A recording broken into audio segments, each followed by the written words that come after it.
Y'all know what it is.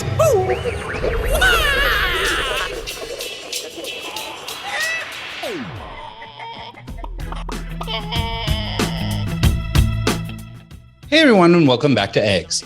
Today's special guest is Josh Little. Josh is the founder of 4 companies, Maestro, Bloomfire, Quizzer, and most recently Volley, that have collectively been used by hundreds of millions of people and featured by organizations like TechCrunch, Mashable, Entrepreneur, and Forbes. With 2 successful exits and a third on the way, he's currently on a mission to help remote team communication suck less with his 4th creation, Volley, a video messaging app. Depending on what circle you run in, you may know Josh better for his pickles, performances, or projects, as he's a 5th-generation pickler, a classically trained singer, and a mechanically minded YouTuber.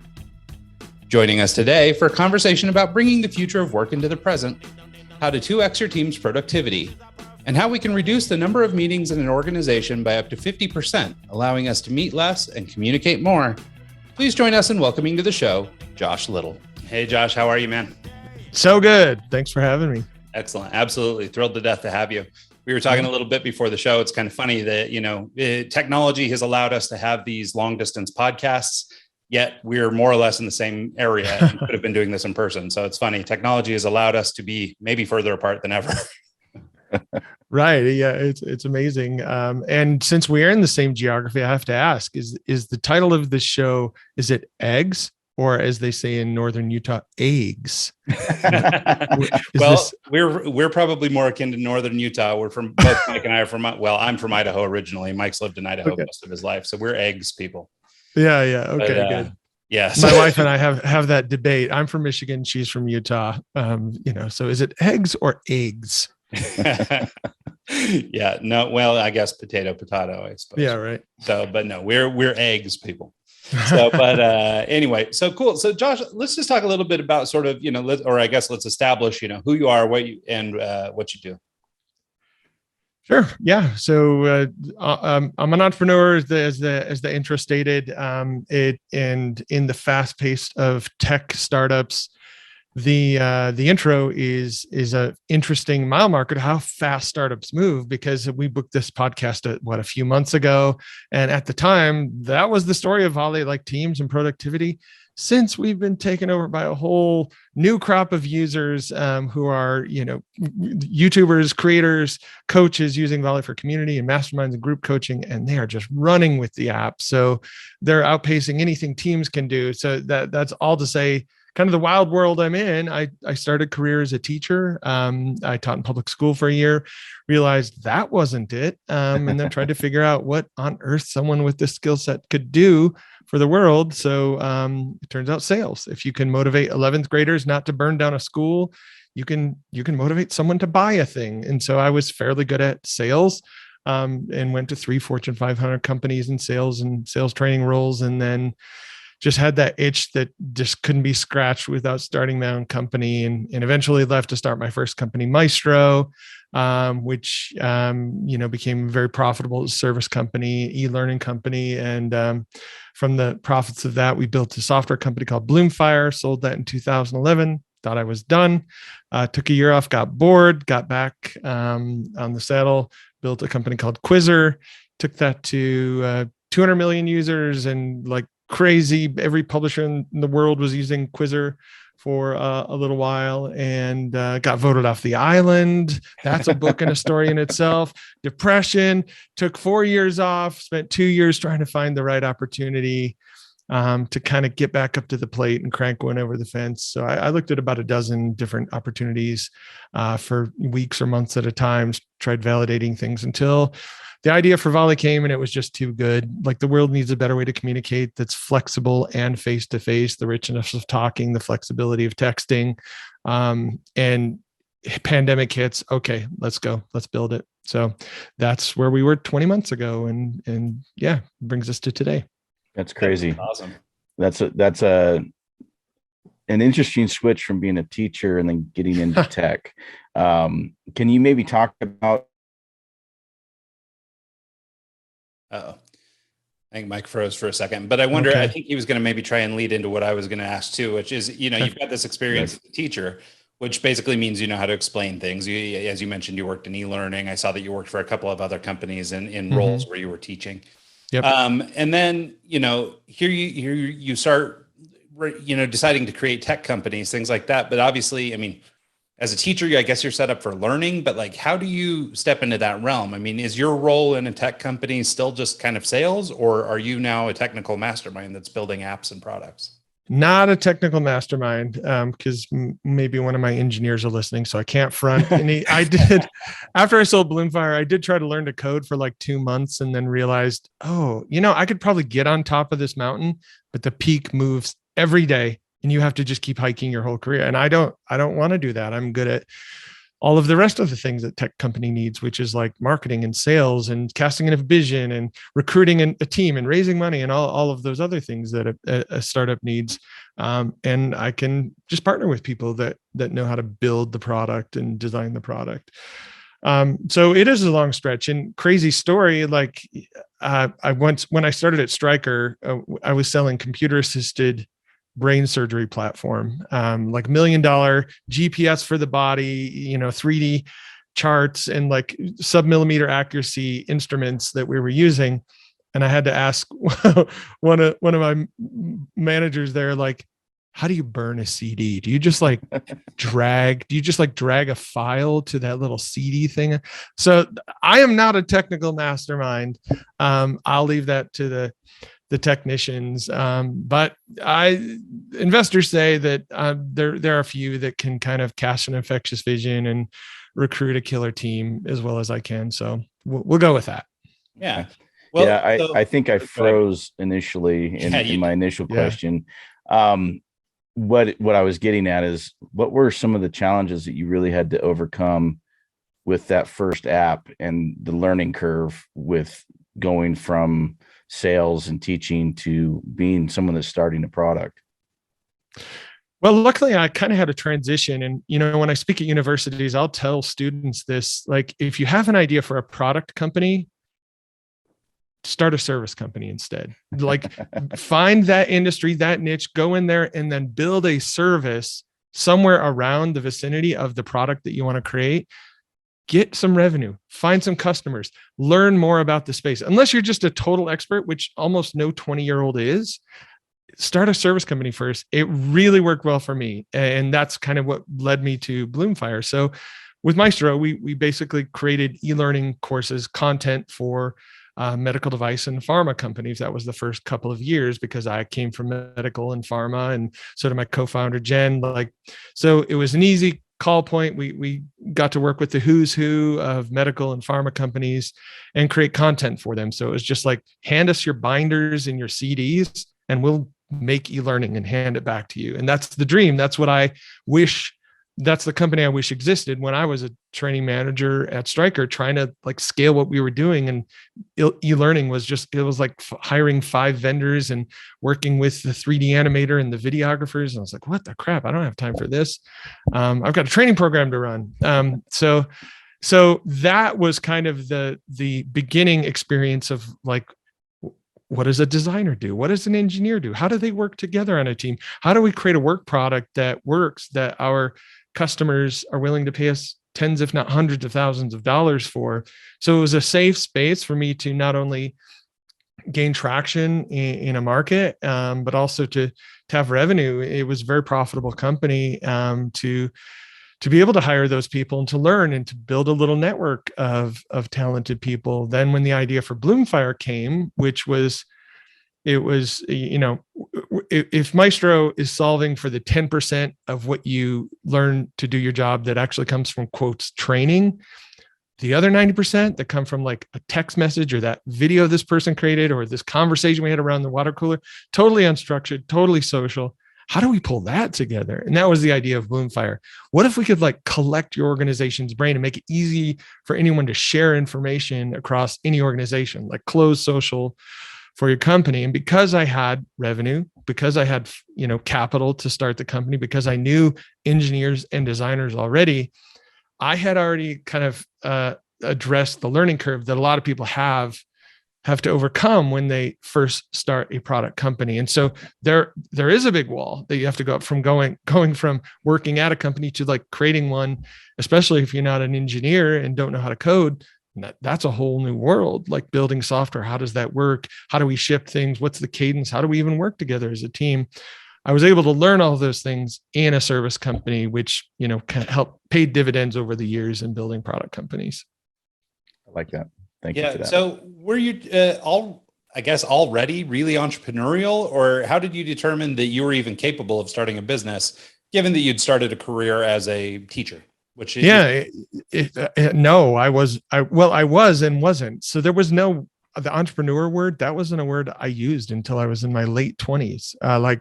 Nobody from my hometown was an entrepreneur or expressed that idea about themselves. There were a lot of people, like my mom, for example. She was technically an entrepreneur. She did odd jobs. She painted houses, wallpapered, she cleaned houses. So she ran her own business, not a massive business. It was just her and her boys that would go help her. But she was an entrepreneur, but we just didn't think about it in that way. I had a lawn mowing business starting when I was between 11 and 16.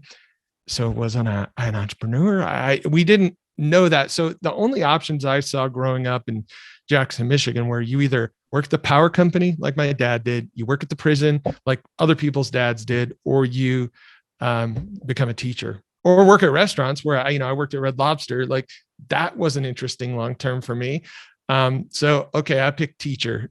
So that was my path. And I'm a classically trained singer. So I'm a singer. So I went to school. I'll be a music teacher. Okay, let's do that. That's kind of what the path that took me into college, that got me the education degree, albeit took 6 years to get there, working full time, getting married in the midst of that, having a child in the midst of that. But all to find out during student teaching, nah, this isn't for me. This is not my thing. And $27,000 a year, I just didn't see having a family. Like, I'm not going to be able to do what I want to do on $27,000 a year. So we got to find something else, which kind of took me forward. So it was really reading the book. I know, as dumb as it may sound, reading the book Rich Dad, Poor Dad. Yep. Was a revelation to me. It was like, what? You can just be wealthy if you want to. You can start your own business. I know that sounds stupid. This is in my mid to late 20s. And it was like, okay, I've got to do this. I was like 27 when I read the book. I didn't start my first company until I was 33. So it took over 5 years for me to think about it, to talk about it, get up the courage. And I became that friend. Like if we had couples over, we went on dates, or I'd get together with my friends, I'd hijack every conversation. Whatever we were doing, whatever, we're going to talk about what business could we start together and what products could we build. And I've got notebooks full of ideas during that phase of my life. And I'd be traveling for Stryker, but I'd be scribbling down ideas, drawing logos. I'd be designing, different products. What about water flavoring? Oh, we should do like a bunk bed thing, or like, just like iterating in my own mind, like trying entrepreneurship on until I finally just got like a hell yeah of an idea, just maestro, like creating the company that I wish existed from the place that I was as a practitioner, trying to build a global sales training program. Finally, that was like, that's too good to say no to. I just have to do it. And I tried to do it on the side. And this is why I believe there's no such thing as a side, and side hustles are, a joke, but I couldn't do it. Like one or two, I just couldn't get any traction. It was really quitting my corporate job cold turkey, leaving Stryker in the first week, downloading some free software, building some spine anatomy training courses, flying to a couple implant manufacturers that I knew in Texas, and doing 2 deals, one for $30K, one for $90K, and realizing, holy crap, I'm in business. I got to hire people to make these things. I don't even know how much to charge. I don't even know how to make these. So yeah, that reluctant entrepreneur, but that kind of leads to how we actually got it started. Probably a run-on answer, but your conversations with your friends sounds like every day with Ryan and I. Yeah. Well, let's hang out, because I still love those conversations. I got a note. Sure. I've got a spreadsheet of hundreds of ideas, and I want to bounce them off of you. I had a good one last week too. I kind of want to talk about. Yeah, well, we ought to do it. Yeah, no, one of the things that I keep noticing, and, and I think it's interesting that you cited like Rich Dad, Poor Dad specifically, but I mean, obviously, I mean, Mike is a big advocate for those books. I've read it, but I don't recall it very well. I need to go back and probably give it another go. I'm in a mode where I'm spending a lot of time on this stuff, but there's a component of learning or education, and maybe with your background in education, but also your practical experience of building companies, maybe you can help me understand or drill into a little bit. And there's this disconnect, I think, between, for a lot of people who do the reading, they buy the book du jour, they read the thing, but then they, go that 5 more years before they actually take a step, or maybe never take a step. So, I mean, is there anything that you can talk about, or do you have any thoughts around this idea of actually putting what you read into action? So, because I mean, if we live in a world where you can learn anything about anything, right? I mean, there's YouTube channels, there's books, there's anything you want. You can learn any skill, anything you want to do, but still so many people don't. And so I wonder if you wouldn't mind talking about just your perspective on that, if you think there's anything in there. There is a quote, and if I were good at memorizing quotes, I would spit it out right now. And somebody's probably listening to this saying, Josh, you should say this quote by this person.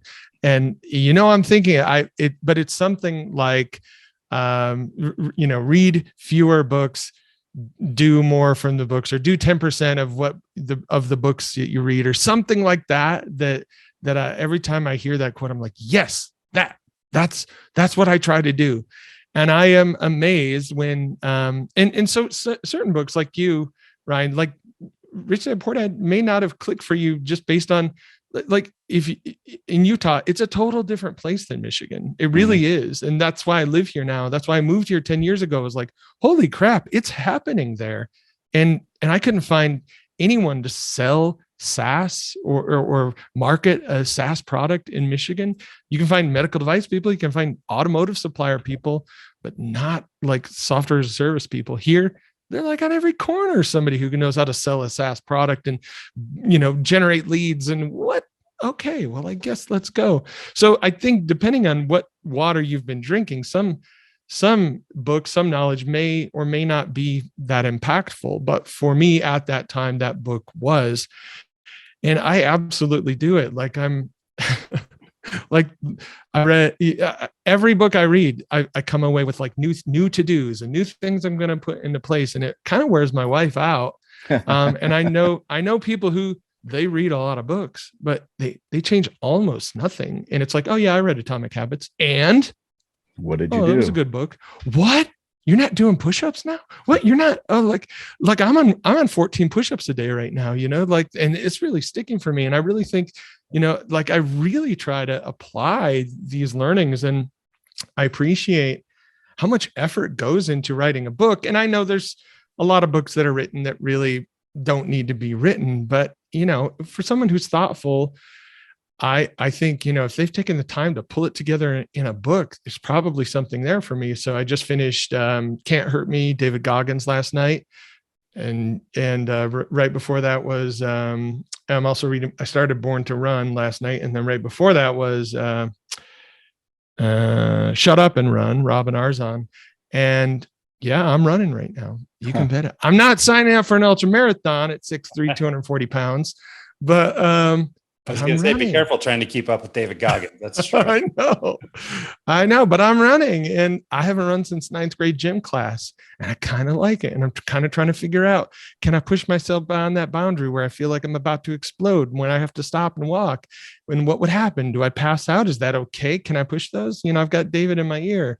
So I really do try to apply the things that I learn in a sincere way, like the most impactful things. So yeah. I don't know if I've actually ever noticed that about myself until you said it right now today. So do you think then, in your experience, is that application maybe it's something that you're just, maybe you're naturally inclined to it, or do you think that there's something missing? Is it accountability? Like what is it that keeps people from applying the knowledge they pick up? Oh man. This is where the introvert. This is $1 million question. If you solve this, like the introvert in me wants to just stop time and think about that, and get a whiteboard out and get some note cards and like that, because that's a juicy question. Yeah. Well, and like I say, I mean, there may not be an answer, right? This is just something I think about a lot because I do read a lot of these business books. I mean, you just mentioned a bunch I've listened Yeah. to or that I've read. I've gone going back now and revisiting some old like Tony Robbins books and things like that. And just I'm finding that me personally, I'm kind of like that guy you described, right? I do the reading, but then I don't apply.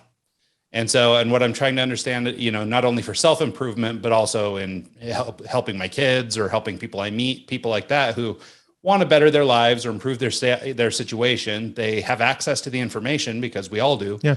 Yet there's still so many people who, can't, more or less get a pot together to piss in. Yeah. I mean, so let's go there. Let's do a little coaching. So I'm not a coach, but why do you think you don't apply? Why do you think, is it that you feel the information is not valuable or not applicable or not actionable, or is there fear? Yeah. I don't know. In my mind or in my own little armchair psychology, I think it's probably fear-based. And I think it's sort of a little bit, whatever it is, that's the thing that keeps you from doing the first step that's scary. So let's say you're out with your friends at the lake and they're going to go jet skiing and it's your first time ever on a jet ski. Okay, well, there's this thing that you must walk through, right? This invisible veil that keeps you, especially maybe you don't swim well, maybe whatever, and you're nervous for whatever reason, you're worried. And so I think whatever that is, emotionally or psychologically, I think that's the same thing. So I know for me, like, there's a lot of little startups I've tried starting and, I always do them as a little side thing, like what you're talking about. So maybe that's why they never go anywhere. But, I haven't been afraid of taking that first step, but there's something going on where I can only take it so far. And then it's either abandoned or it just doesn't go. It just, we stop talking about it. I lose interest or whatever. And so, but I think what that really is I think there's a fear step in there somewhere, right? Yeah. I think there's something going on that's keeping you from going there. And for the longest time, I thought it was a knowledge thing, right? Like maybe we haven't uncovered what it is we need to do. What is the next step? In a lot of cases, it's that. So I've always toyed with, well, do I go back to business school or do I do, X, Y, Z, whatever it is. Yeah. And, but what I've landed on is that I think it's basically something that I've got, and I think a lot of people have, that's sort of this emotional barrier that we need to break through. And part of it is because we don't have clarity for what's on the other side. Does that make sense? I think it's thoughtful. Yeah. And there's a couple things I want to talk about there. The whole side hustle thing and maybe distraction and focus. And then I think you are hitting on the thing, because that's what I wonder is if it's fear. I had an experience that was really meaningful to me. In fact, it's like written to our family's trust. It's on our wall at home. Be brave enough to try. And it's a stupid experience. Like I bought a 1986 Toyota 4Runner Turbo. I had a blown head gasket. I did that when I was 19. I didn't have much money. I knew a friend who'd owned a 4Runner and he kind of worked on cars. And I grew up in my dad. He likes comfort, and if he's listening, it's hard, and he knows, and we've had this conversation. He makes a lot of decisions based on fear and trying new things is not something. It's like, do the same old things, go to the same place, go on vacation in the same place. And there's a lot of great part to that, right? Like the tradition, the rituals, like knowing that the Hillsdale Fair is going to have these fries and we're going to enjoy those or whatever. But that's kind of the place I came from. And to kind of set the context for 4Runner, my friend Jeremy Goss, he worked on cars. I was like, oh, do you know how to do a head gasket in a 4Runner? And he's like, oh yeah, just bring it over on Saturday.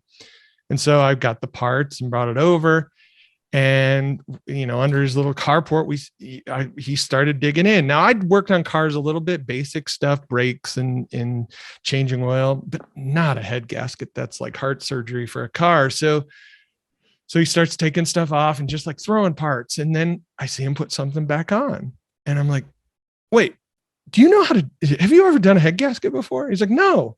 I'm like, wait, what? We shouldn't be doing this. No. He's like, what do you mean? It's just nuts and bolts. People do these every day. We can figure it out. I love that mindset. We can figure it out. It's just nuts and bolts.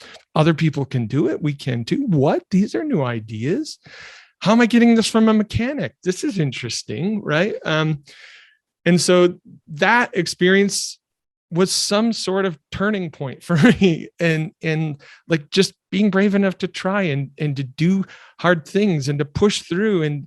And I think that, coupled with my, performance and background singing, and you kind of have to put yourself out there, and singing is a very personal thing to do, especially singing a solo, because that instrument is right there in your body. It's very much you and your identity and who you are.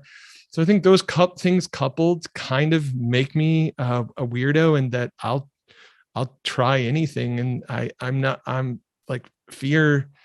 I don't make many decisions based on fear. And I do see where that can get you put you in a box. So I do think there's probably some of those things. Again, Ryan, bringing it out of me. I don't know that I was ready for this sort of breakthrough today, but I think I actually, can I share something I just went through? I literally finished it last night at 1:00 in the morning. I got out of a coding boot camp, a 12-week software full stack program. And you have to, when you're finished, you have to put a portfolio together. And for me, that I hate anything that kind of is like bragging about myself and trying to, and anything about that. I don't like it. It's just not my thing. But for this portfolio, I wanted to learn how to do a few different things that I hadn't done before. I wanted to learn how to use Tailwind CSS and combine it with a React app. And I wanted to learn how to deploy it to Linode. And the reason I wanted to do all those things was because it's something I hadn't done before. And it's something I felt I needed to learn, something that, is kind of prevalent right now is Tailwind. And so I figured if I figured that out, that I would, it would be just that much better for a potential job offer kind of thing. And so I start working on this. I've done a React app before in the past. I've done basic stuff with the boot camp, but now I don't have the teachers there. I don't have the instructors to ask a question about. And what should have been a 2-day, 3-day project took a month of trial and error, watching YouTube videos, reading blogs, reading this, reading that, and just, I'm kind of the same way. I'll jump in head first and not realize what I have done until it's too late. And so this turned into like blocker after blocker after blocker after blocker. And then finally last night at 1:00 in the morning, I was able to get it deployed to Linode, get the DNS set up to where the domain works and everything. And that sense of accomplishment of just like, holy cow, I did this was, I was elated. I couldn't even get to sleep last night just because I was like, finally it's done. But I see, Ryan, the fear-based thing, when you start a business and you've touched the coal and your hands burnt and you failed so many times, because I think you and I have both done that a few times. It's really hard to jump back on there and say, hey, I'm going to try this for the 15th time and see what happens this time. And because I relate with you, I've had the same issues. And I think it's just a matter of perseverance. And I think this podcast is a perfect example of that, and what you can accomplish with perseverance and just keep doing it and doing it and doing it. And now we have, almost 260 episodes of good quality interviews, and it just keeps getting better and better. So I think that's pretty much what it comes down to, is just, keep trying, don't be afraid to fail, because it's going to happen. So. And I like how, those wins create this virtuous cycle for you. Like you're going to be more inclined to try maybe something that's a little further out on the edge, and more convicted that you can actually figure that out. And that's going to keep compounding and compounding over time. Right. And that's it. Just be brave enough to try. Yeah. Or dumb enough to try. In that case. So you kind of, from what I understand with Maestro, you quit your job, and then you're on a plane and you've got 2 fairly large contracts within a week. And now it's like, now what? Like, now I got to make this happen. Yeah. That's fairly early success in the process, and you have the funding to make it happen. Do you think if you didn't land those contracts, Maestro would have been as successful and you'd be where you're at today? Well, I don't look like a sales guy or sound like a sales guy probably, but I'm pretty dang good at sales. So I would have landed some contracts. I was pretty convinced of that. And my wife was, like, to a fault. She just knew, and she knew, like, we're taking mild career risk. I quit my job at Stryker the week we moved into our dream house on the lake, wow. Which is with a nightmare mortgage. Yeah. But we dreamed of living on a lake the whole life, and that was already in play, and we'd built the house. But entrepreneurship for me was just something that she could just see. I was going to just spontaneously combust at some moment. It was just going to happen. It was inevitable. It was just a question of when and on what idea. And so this one was controlled enough that, she believed in me, and I believed in myself enough to go out there and try. So yeah, if eventually nothing came through, you're right, it wouldn't happen. But if it wasn't Abbott or Tournier, it would have been Medtronic or J&J or one of these other ones that, I had some connections or relationships at, which we eventually made. But yeah, it certainly helped the confidence factor, like, whoa, I've got money coming in. And by the way, that wasn't like easy money. I make it sound like easy money. Those projects were like, do it wrong, then do it a little less wrong, then do it a little less wrong, and then eventually do it right. Those are not very profitable projects in the beginning. We made a lot of bad mistakes. And so may have been 100K the first week, but it was still like just shy of $1 million the first year in sales. So the next projects came a little bit easier. And so we weren't profitable right out of the gate, but we figured it out over time. Have you were you able to spin that into the next one and the next one financially wise, or did you ever go out and raise funding for a project?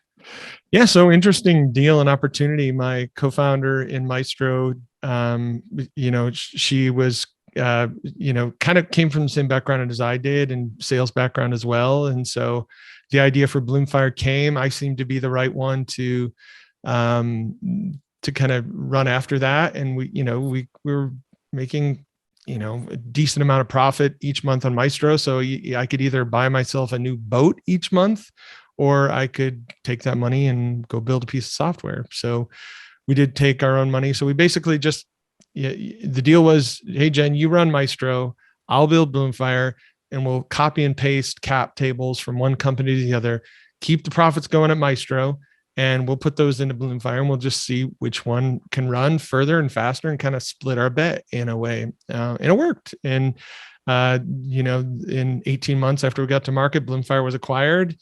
And in the process, I had moved to Utah for the reasons I mentioned before. And then I didn't know what to do. Like, okay, do I come back to Maestro? Am I your boss now? Or am I in the sales team? Like, what? And she had been running it for a couple of years, and she was like, no, I've kind of made this company mine, and, let me just buy you out. And so we worked an earn-out deal, and she bought me out over the next 5 years. And so there I was in the desert, millions in the bank, and not sure what to do with my life. So what do you do when you're an irresponsible kid that grew up in rural Michigan? You blow money on cars and off-road vehicles and make irresponsible decisions. Yeah. Now you just need to film it and start a YouTube channel. Well, I actually did that. Speaking of that. That's funny. Yeah. No, so one thing I wanted to talk to you about, and it's, and we can talk a little bit about the process with Volley here pretty soon, because I would like to talk about that. Yeah. But one of the things, so I have this theory that we're reaching kind of a technological saturation point where people are starting to go back and look for real life, tangible things, experiences, foods, whatever, right? So this is the rise of the foodie movement and beard oil and all this kind of stuff, right? These are seeking out experience in a world of, touching iPhone screens all day. And so, but you happen to have a generations old lineage of pickling in your background. And I wondered, Also, as a car guy, as a pickle guy who also happens to be working in tech, if you could talk a little bit about that dichotomy, how it exists in you, this desire for real life tangible outside of just simply tech. Sure. Yeah, it's a great great outlet. My life's mission is to make beautiful things, and I can do that by building a cool 4x4 or a jar of pickles or a musical performance. But a tech company is really the thing that taxes me the most as a creative. And yeah, I used to make pickles with my dad when I lived back in Michigan, and therefore I kind of had a constant supply of pickles. And when I moved to Utah, that was like one of the, oh no, I don't have pickles. Oh no, I didn't even think about that. How do I get pickles? How do I make my own here? So then had to figure out how to get a decent supply of pickles late in the season and make jars of pickles. And so I made a bunch and gave them to friends, and they tore those things up. And I was like, oh, you like these too? Okay. And then next year it was like, I gave them to friends who had friends who wanted them because they tried them. And then it was friends of friends of friends. And then it became like a multi-$1,000 a year proposition to like make pickles for my friends and their friends. And it was, took a lot of time. And so I started selling them, and then I would sell out. And I was like, so then I started making more. And then, so when it came to like 2018, when I started thinking, it's time to get back up to the plate, crank one over the fence. I struck out once, I hit a double, I hit a single. Let's crank one over the fence. What ideas are on that rubric? And so pickles was just one of those, because I've never seen a group of people so fanatical about a product as these pickles. And they're from my family's recipes. My family didn't have money. They had great pickle recipes. And I have a pickle recipe book that sits in my safe that was handwritten by my great grandfather, but that he learned from his father-in-law. So, and that I make those recipes, and they're terrific. So I thought, let's make a pickle company. That's what we should do. Let's do a craft company. That's cool. I've got a beard, and we can get more beard oil, and we'll get jars. So I turned my shop into a pickle lab and hired a pickle scientist. And the goal was to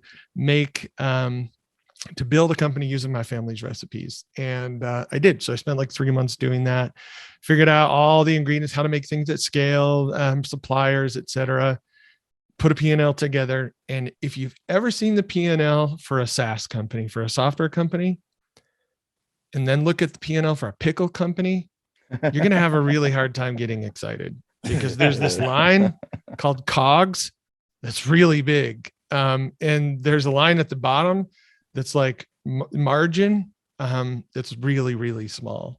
And so you can't just sell like a couple hundred jars or a couple thousand jars of pickles. You've got to sell like millions of jars of pickles. And this is why the pickle companies out there, for the most part, have been around for 80 years, and they can sell pickles for like $3 a jar, and they're pretty good, not great. And so I just saw, whoa, this is going to be a really grindy, capital intensive business. And I have to want to put pickles in jars for the next 30 years of my life. And it's fun, but not that fun. So yeah, we got back to the rubric. Okay, what else isn't as grindy? And I actually came back to the pickle idea for a second round in my like 2-year journey of trying to validate different ideas. Cause I thought, well, what if I can make my family's recipe shelf stable? If so, then I could do direct consumer pickle company. I know tech, we could do e-commerce. Oh, this will be great. And then I spent 3 months again with that same pickle scientist, and turns out it's scientifically impossible to do what I wanted to do in a safe way, according to the FDA, because I have to sell out in some sort of way. And eventually my family's recipe ends up tasting pretty much like a Vlasic. And that's not something to get excited about either. So I didn't want to sell out, didn't want a grindy business. So what's next? Yeah. No, I love that. I think it's a fun story, and it feels a little out of left field when you're talking to a guy who runs tech companies, right? So I wanted to just kind of dig into that a little bit. I think it sounded like a fun topic. So your one sheet, the form that they send over for you as a guest, they had a question on there that kind of stood out to me a little bit that I wanted to ask you about. And just the suggested question on the one sheet was, what is asynchronous communication and why are the top companies in the world doing that? The reason I ask is because I have no clue and I'm curious. So if you could define that for me, I would appreciate it. Well, yeah, let's define it. And, that's why I kind of nodded to this in the beginning of the episode is we've kind of moved on from that use case with Volley just because we've got a starving crowd and of these creators and coaches, and they need something to be face-to-face and flexible with their community. But it's all the same idea. Asynchronous just means not at the same time. Synchronous is what we're doing right now. We're talking to each other at the same time. When you talk in real time, I hear you talk. I'm listening to you while you talk. You're listening to me while I talk. That's synchronous. Asynchronous is like texting. I send you a text message. You're not reading the text as I type it. You read it, well, according to data, 6 seconds later, at least 90% of your text 6 seconds later, or sometime later, and then you text me back sometimes later, and I read that sometimes. That's asynchronous. So think asynchronous texting. And so the history of communication is really been you can put easily into 2 buckets. Pretty much all written communication is asynchronous. Text, chat, email, that's asynchronous. Slack, asynchronous. Discord, asynchronous. Well, there are synchronous components because you can do a video call in those platforms like Zoom. That's synchronous. And so talking is synchronous. That's something we do at the same time. And so the history of communication, you've either had those options. You're either sitting around a campfire in a cave, or you're writing on the cave wall for someone to walk up and see later. And so the idea of Volley is, what if we took the best of both worlds? Because asynchronous, when you choose to write, you're choosing to do something you're 7 times slower at than speaking. We have this gift for speaking. And not only are we faster, but there's a whole 93% of the communication picture is delivered through tone of voice and body language. Yeah. So we have this gift of like communicating and sharing our message fast and with full context, this thing that's talking, but that's interruptive. That's the problem with talking is we got to stop what we're doing. We got to put something on the calendar. We got to work 3 months ahead and figure out when we can fit you in. Right. And then, when it comes to synchronous behavior, there's people who talk too much, people who talk too slow, people who don't let others talk. Meetings just kind of fill whatever time box that you give them. Magically, this conversation will take 60 minutes. Why? Is that really what we needed? No, that's just what we gave it. And so there's a lot of downsides to either. The idea of Volley is, what if we put the best together? What if we could take the richness of talking and combine that with the flexibility of texting? And that's the idea of video messaging. And that's asynchronous. So I send you a video message in 10 seconds, 10 minutes, or 10 hours later, you view that message, hit record, and send one back, just like texting. So it's like, and this isn't a thing, but this kind of breaks the idea loose for some people. Is like, what if it's like video texting, and like, what would that be like? Imagine video texting. Oh, that would be kind of cool. Cause yeah, you could just say what you need to say and move on with your day. And you could kind of bounce video chat back all day. And wouldn't that be great for teams? Because like the top 3 problems with remote teams are lack of communication, loneliness, and meeting fatigue. And wouldn't this just solve all 3 of them? Yes, it absolutely would. And that's why we started building it. And, at the height of the pandemic. So that's asynchronous communication. Some of the top companies in the world, GitLab, Automatic, Google, like they're all kind of embracing this asynchronous mindset, and they're realizing if we're going to try to solve this remote thing, that either looks like Zoom doom or Slack crack, and neither are exciting. How do we solve this problem? Volley, we hoped, was an answer, but like I said, we've got a crowd that's tearing it up more than teams. We've had thousands of teams adopt Volley, which is great, but our creators are just showing us what good looks like. And so that's the market we're focused on right now, is helping creators monetize their knowledge, their expertise, their inner circle, and build like a membership community or mastermind, or do their group coaching or alongside their courses. And that's just like super reproducible. The team thing, not so reproducible. Unfortunately, people at work still in 2022 are interested in hiding more than they are in communicating. Yeah. Yeah, no, it's interesting. Right before the COVID pandemic, unbeknownst to me, knowing that it wasn't coming, I started a remote work consultancy called Team Made Apart. And so I spent the last 2.5 years or so interviewing all the top guys in remote work. And obviously this asynchronous communication thing has been a big part of that. And, so talking about Slack and some of these other things, but you're right. I mean, one of the big complaints, and it even occurred to me while you were talking or while you were giving that description, is like, yeah, but I don't want to put my face on camera. I would rather just send a text, Oh man. And so it's interesting because I think that for a lot of people, that's the gut impulse, right? I'd rather just send the text or the email and set it and forget it. There's something, I guess, to being maybe more accountable for what you say if you do it in a method like Volley. And I think it does a better job of communicating, like you said, the rest, right? The body language, the tone. I'm a notorious sarcastic joker, but I will tell you one thing that does not translate in text, and that is sarcasm. So, right. So a process or a tool like Volley for that type of communication, or for the way that I joke, is incredible. Yeah. I mean, the classic example there is we need to talk. And if you get that in a text, you're like, oh no, or oh yes, or but if I say, dude, we need to talk, like there's no mistaking. You saw in my eyes, I have something cool. And when we talk, it's going to be good. And we should talk soon. Right. And so there is a lot to that indeed. And I can't believe, and things I wish I would have known when we started Volley. I can't believe the percentage of people that are making a video of themselves the first time in their lives. And because all of our users get a conversation with us on the team, and we kind of, all help out our users whenever they have questions. And you can tell when somebody's doing, they don't say, this is the first video I've ever made of myself. They say, it's recording. I don't know if I like looking. Do I have to just look at myself this whole?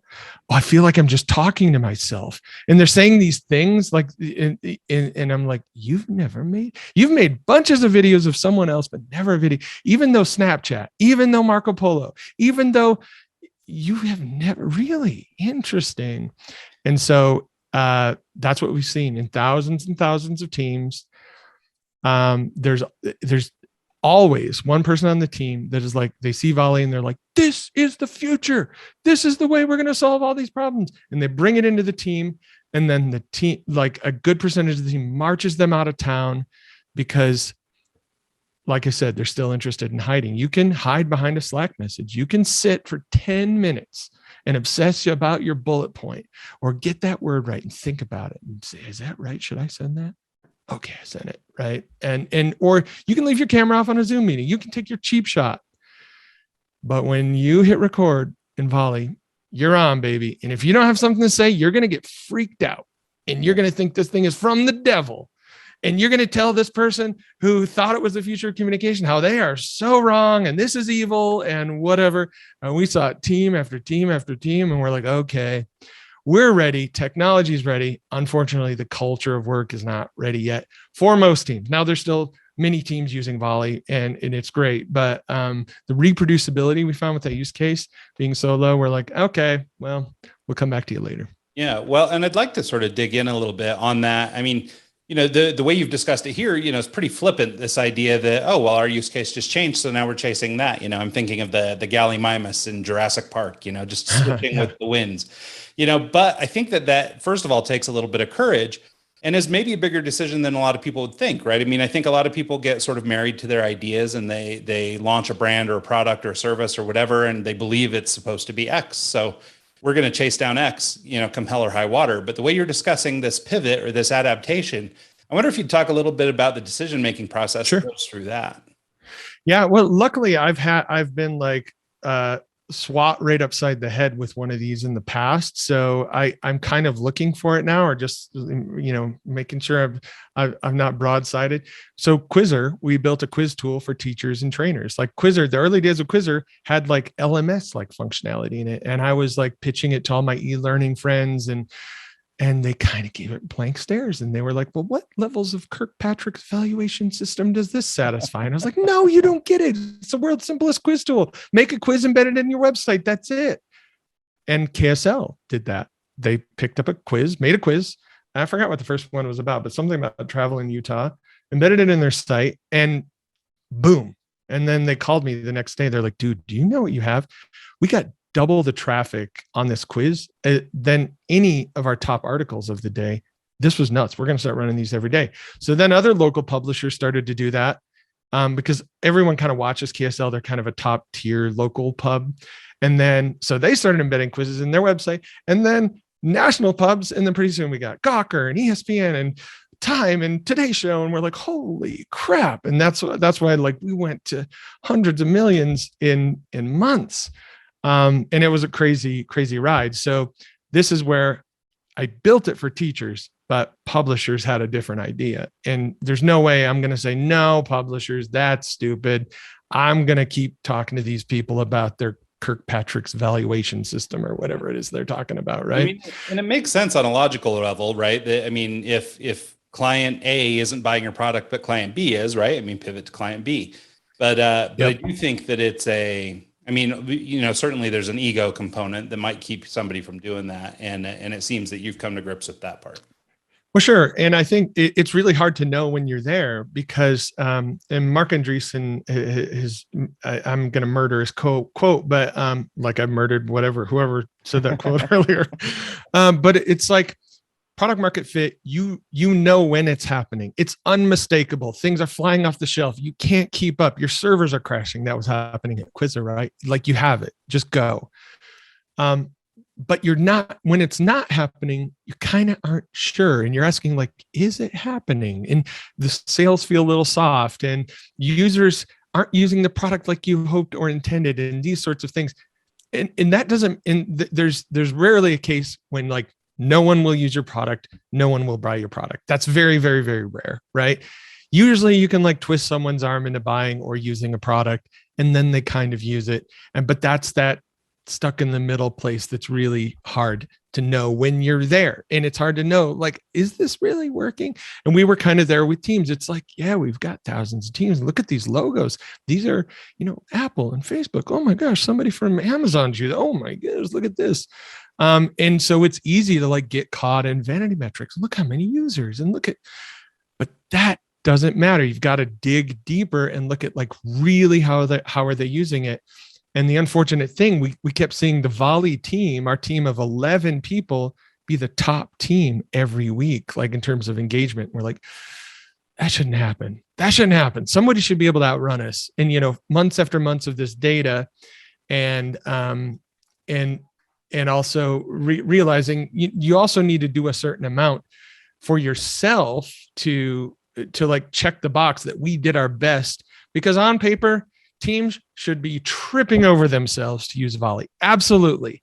They should cancel their Slack subscription, download Volley today.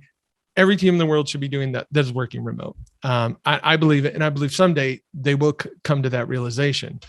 But we had to build enough to even to ourselves say, hey, we tried. Like teams aren't going to adapt it if we don't have spaces or channels or moderation or admin or transcripts. So we had to like build these things. And we're like, wait till we get transcripts, man. That's going to be the thing. We launch transcripts and it's kind of like, dang, same thing, like same results over and over, all these different cohorts. And right around that time, we had some other people that did get to the top of our list, and they're not using it for the teams. They're using it for communities. And these are like people doing baseball swing coaching and Catholic scholars. And I'm like, who are these people? And like, oh, communities. And then YouTubers are coming in doing their courses on it. I'm like, okay. Yes, you get it. Can you break down some functionality for the actual app? Because I haven't downloaded it. I haven't used it, so I don't have anything to base it off of. But initially my thought is I record a message, I send it to my teammate and say, this is what I need you to work on. Do you have any questions? Back and forth. This is what it is. Can you actually like produce a lesson, have it ready and then save it for later? Can you screen share? How does the whole process work? Sure. Yeah. So Volley is a messaging app at its heart. It's just a video first messaging app. So you go into most messaging or chat apps like Signal or Telegram, you see a text box at the bottom, and that's what it looks like you should do. So you write a little text message. But in Volley, you go in and there's a camera facing you and there's a record button. And yeah, there's a little text icon right below that. but 60% of volley sent are video volleys. So that's why people adopt volleys, because of the video messaging component. So volley is very much something like Snapchat or Marco Polo had a baby with something like Discord. So it has the organization and the ability to create a space and create channels as something like Discord, but then underneath it, instead of it being a text message back and forth, it's a video messaging platform. So this is why creators, especially YouTubers, are loving it, because video is just second nature. And of course, this is a way you're going to communicate. And I'm 7 times faster, and my audience loves it. And it feels like an outsized value exchange for them.